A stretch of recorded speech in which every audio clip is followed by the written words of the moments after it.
we have another great story here I'm going to read from Mark 9, where we have somebody who's questioning, and he's not really questioning his faith, but he's asking, help thou my unbelief, which is a pretty powerful question, especially given what we're going through in today's world and society. How many people have questions and are asking that same question? But kind of giving you some background, because I think some of the background tidbits of this story are also very helpful as we talk about it. And so we have the scribes and the Pharisees. This is kind of a very public time. So the Savior is out in the midst of people. There's a lot of people around him.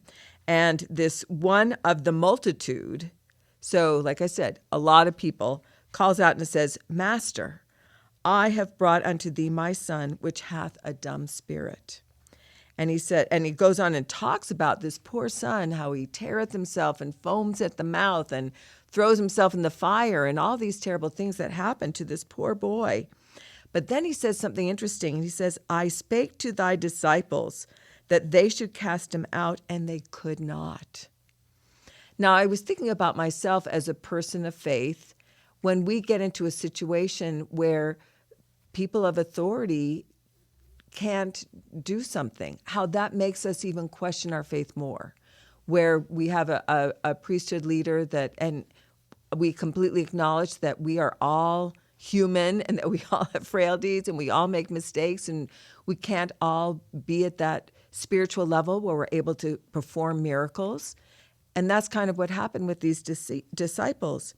And he said, and the Savior answers him and says, O faithless generation, how long shall I be with you? How long shall I suffer you?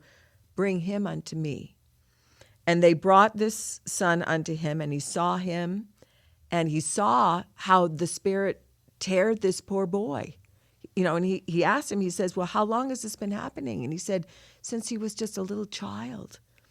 And then he said, and this is the part that just brings kind of tears to my eyes. He says, Jesus said unto him, if thou canst believe, all things are possible to him that believes.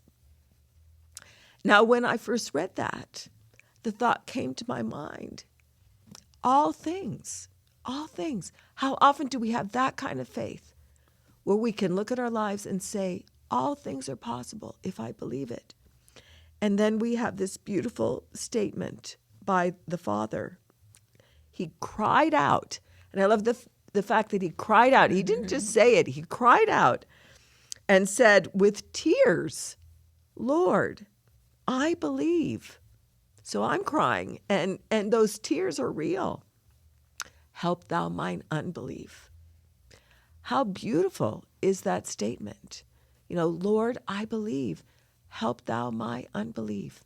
So I have a question for you. What helps your unbelief? All of us have questions. All of us have things that we have questions about in terms of the gospel, in terms of our lives. How come things haven't happened in our lives?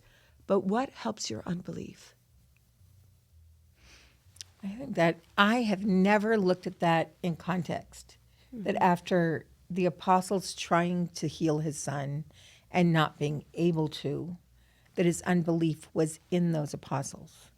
And so that is fascinating to me, because that experience where things have not gone the way you expected, or someone's let you down, and then you wonder, because it's through people that so often things are administered. So that idea of help me heal from this experience, in addition to healing my son. But I do think that often we have to wait on the Lord for those moments of healing. And so we have to also almost ask. So just like he said, help thou my unbelief, he was asking for that help. And when we acknowledge where our potholes are, it's much easier to have them filled. Well, I did want to say, Elder Holland.